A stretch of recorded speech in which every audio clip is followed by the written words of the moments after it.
பைரவி, நீதான் உங்க அப்பா அம்மாவுக்கு பாத பூஜை பண்ணணும். வந்து பண்ணுமா. இன்னொரு பொண்ணையும் வந்து அப்பா அம்மாவுக்கு பாத பூஜை பண்ண சொல்லுங்க. பாக்குறேன்.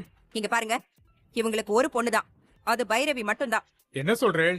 பைரவிக்கு மூத்தவா சிந்து இருந்தாளே, அவங்க சிந்து தன்னோட பொண்ணே இல்லன்னு சத்யராஜனே தலைமொழிகிட்டாரு. இனிமே அந்த சிந்துவுக்கும் எங்க குடும்பத்துக்கும் எந்த சம்பந்தமும் இல்ல.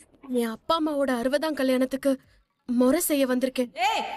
அங்கே நில்லு. எங்க குடும்ப ஃபங்க்ஷன்ல நீ கலந்துக்க கூடாது. போங்கிறது.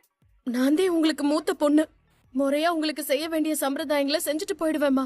நீ எதுவுமே எங்களுக்கு செய்ய வேணாம். இடத்த காலி பண்ணு. ஓ ஏய், அதான் உங்க அம்மாவே சொல்லிட்டாங்கல்ல, அப்புறம் எதுக்கு நீங்க நின்னு நீலிக்க நீர் வடிச்சுக்கிட்டு இருக்க? முதல்ல இங்க இருந்து போ. என் அப்பா அம்மாவுக்கு செய்ய வேண்டிய முறையை நான் செஞ்சுட்டு தான் போவேன்.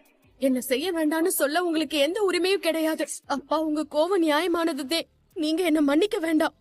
ஆனா ஒரு புள்ளையா உங்களுக்கு செய்ய வேண்டிய முறைய நான் செஞ்சுட்டு போயிடுறேன். அதுக்கு அனுமதி தாங்கப்பா. என்னக்கா இது? நான் அவளை போ சொல்லிட்டு இருக்கேன், அவ பாட்டுக்கு திமிரா பேசிக்கிட்டே இருக்கா. அண்ணன், சிந்து இந்த விழால கலந்துக்க கூடாதுன்னு நான் ஏற்கனவே சொல்லிட்டேன். அப்படி அவ கலந்துக்கிறான்னா நான் இங்க இருந்து போயிடுவேன். அன்னபூர்ணி, அப்படி ஒரு முடிவு எடுத்துறாதம்மா. எனக்கு உன்னோட உறவுதான் முக்கியம். சிந்து எனக்கு தேவையே இல்லை. இன்னைக்கு இந்த ஊரே என்னை பார்த்து சிரிக்குதுன்னா அது காரணம் இவதான். நான் இவளை ஒரு நாள் மன்னிக்க மாட்டேன்.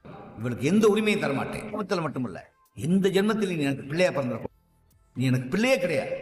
இந்தா வைரவி மட்டும்தான் எனக்கு பிள்ளை. அதான் உன்னை பெத்தவங்களே சொல்லிட்டாங்கல்ல, அப்புறம் ஏன் இன்னும் நிக்கிற? இடத்த காலி பண்ணுடி. அப்பா, நான் செஞ்சது பெரிய தப்புதேப்பா. அதுக்காக என்ன முழுசா வெறுத்து ஒதுக்குனா எப்படிப்பா? எனக்கு யாருமே இல்ல. இவ செஞ்சு நான் கொண்டு வந்த சீரை ஏத்துக்கங்கப்பா. மகா, சிந்து இங்க இருந்து வெளியில அனுப்பு. உள்ளுகிட்டே இருக்க, நீ பாட்டுக்கு பேசிக்கிட்டே இருக்க. பாக்குற சொல்றேன்ல, போடி இங்க இருந்து. டாக்டர், நீ ஏன் டாக்டர் சும்மா நிக்கிற? நீயாவது என் அப்பா அம்மா கிட்ட சொல்லு.